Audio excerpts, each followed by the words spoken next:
कुल है। तारों, ग्रहों और उपग्रहों के अलावा भी बहुत सारे छोटे छोटे पिंड सूरज के चारों ओर घूमते हैं।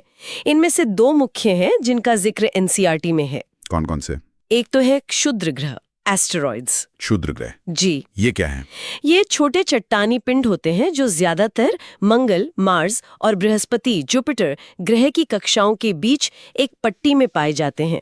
मंगल और बृहस्पति के बीच एक बेल्ट जैसी? हाँ, उसे क्षुद्र ग्रह पट्टी, एस्ट्रॉइड बेल्ट कहते हैं।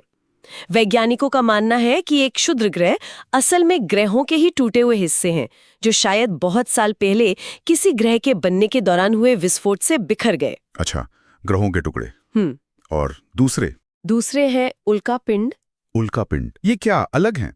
ये पत्थर के और भी छोटे छोटे टुकड़े होते हैं जो सूरज के चारों ओर चक्कर लगाते रहते हैं। तो फिर?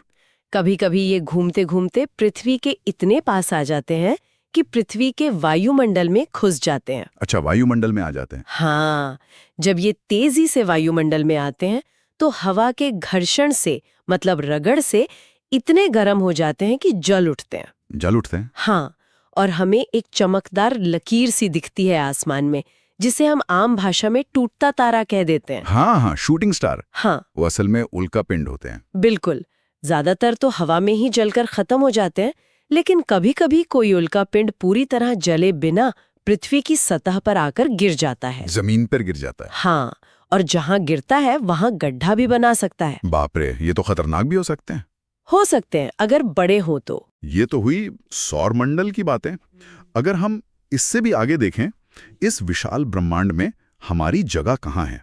मतलब हमारा सौर मंडल कहाँ फिट होता है? अच्छा सवाल है।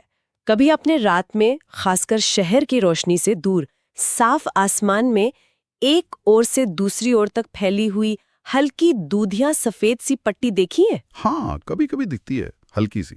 वो लाखों करोड़ों तारों का समूह है। वही पट्टी हमारी आकाश गंगा है, जिसका नाम मिल्की वे है। वो मिल्की वे है? हाँ, हमारा पूरा सौरमंडल इसी मिल्की वे आकाशगंगा का एक छोटा सा हिस्सा है। प्राचीन भारत में इसकी कल्पना आकाश में बहती हुई प्रकाश की एक नदी की तरह की गई थी, इसीलिए इसका नाम आकाशगंगा पड़ा। आकाशगंगा सही नाम है। तो आकाशगंगा है क्या असल में?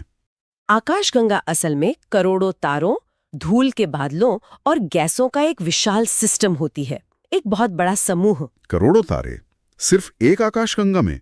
और क्या ऐसी और भी आकाशगंगाएं हैं? हाँ, यही तो बात है। ऐसी लाखों करोड़ों आकाशगंगाएं मिलकर ब्रह्मांड बनाती हैं। लाखों करोड़ों आकाशगंगाएं? हाँ, ब्रह्मांड कितना विशाल है, इसकी कल्पना करना भी मुश्किल है। वैज्ञानिक आज भी इसके आकार और इसके रहस्यों को समझने की कोशिश में लगे हुए हैं। हम इस विशाल ब्रह्मांड का एक बहुत बहुत ही छोटा सा हिस्सा है। वाकई, ये सब जानना कितना रोमांचक है, दिमाग घूम जाता है सोचकर। चलिए अब इस